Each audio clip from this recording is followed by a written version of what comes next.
ስማ እንደውም መታብታኝ ራሱ ደስ ነው በብስጭት ውልቅ ብርር ነው ተረጋጋ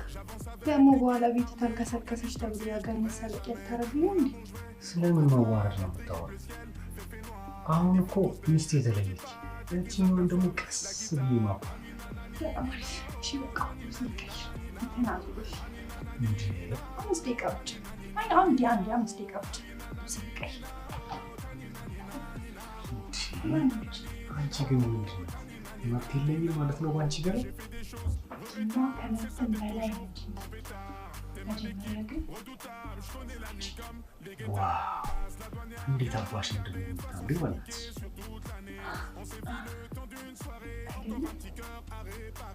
በእናትሽ የኔ ቆንጆ ቶሎ ቀይሪና አሁን ትቅፍቅፍ ብላለች